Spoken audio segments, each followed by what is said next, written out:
Good morning. This is Mission Control Houston. Welcome and thank you for joining us for today's edition of Space Station Live this Thursday, April 18.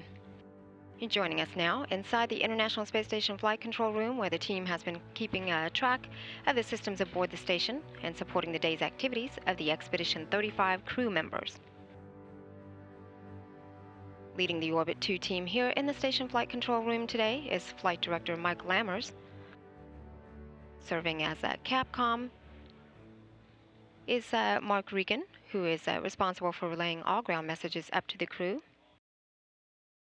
And now aboard the International Space Station is Commander of the Complex, Canadian Space Agency astronaut Chris Hadfield, shown here on the right-hand side, along with flight engineers Russian cosmonaut Roman Romanenko, NASA astronauts Tom Marshburn, and there on the left-hand side, Chris Cassidy, and cosmonauts Pavel Vinogradov and Alexander Mersurkin.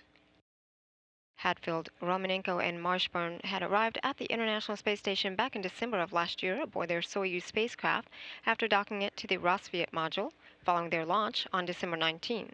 Now, in their fourth month aboard the space station, they complete 121 consecutive days in space today. And joining them, Cassidy, Vinogradov, and Mersurkin arrived at the space station a few weeks ago aboard their Soyuz spacecraft, docking it to the Poisk module on the same day of their launch on March 28th. This is the first crew to arrive at the space station on the same day of its launch. Today they complete 22 days in space.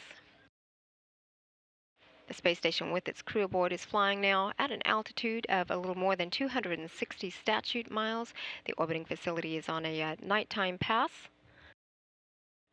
across the South Pacific Ocean, swinging from a southeast track to make a northeast track as it passes into an orbital sunrise here in just a few minutes. The space station crew members began their day with some time this morning for work prep, breakfast, morning hygiene, and a daily station inspection. The crew then kicked off the day with the first of 2 daily planning conferences with ground controllers around the world to review the day's activities and plan for the next set of tasks. After the first of the day's daily planning conference, the Expedition 35 crew participated in a weekly conference with the Russian flight control team. Aboard the orbiting complex today is a day of rest for several of the crew members on the space station in advance of tomorrow's spacewalk by flight engineers Vinogradov and Romanenko. They will deploy and retrieve several experiment packages on the Russian segment of the complex and also will replace a faulty reflector device on the aft end of the Zvezda service module that is part of the navigational aids to be used for the automated docking of the European Space Agency's Albert Einstein, the automated transfer vehicle for cargo ship, to Zvezda that will arrive there aboard the International Space Station later in June. The spacewalk is scheduled to begin with the opening of the hatch to the Pirs docking compartment airlock at 9:06 a.m. Central Time for the start of the planned 6-hour excursion. This excursion will be the 167th spacewalk in support of station, assembly, and maintenance, the 7th in Vinogradov's career, and the 1st for Romanenko. Earlier this morning, the pair had reviewed tomorrow's spacewalk timeline with the space station commander, Chris Hadfield. Meanwhile, others continue their work with a few science experiments, maintenance, and the station's extensive communications upgrade. Commander Hadfield and flight engineer Marshburn wrap up the upgrades to the new high-rate communications system today by connecting coaxial cables to bus tie the new KU Communications Unit 1 to its redundant KU Communications 2. KU band communications will be down for several hours today during the mating of these cables and the ensuing checkout. Hadfield and Marshburn also both continue to follow a special diet and log their diet consumption as part of a couple of human body studies known as ProK and Energy. ProK seeks a dietary countermeasure by increasing protein in their diets,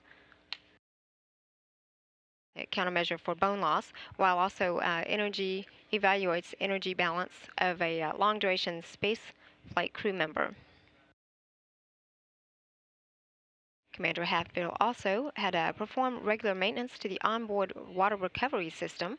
This is the system that converts urine, sweat, and condensation into drinkable water for the crew.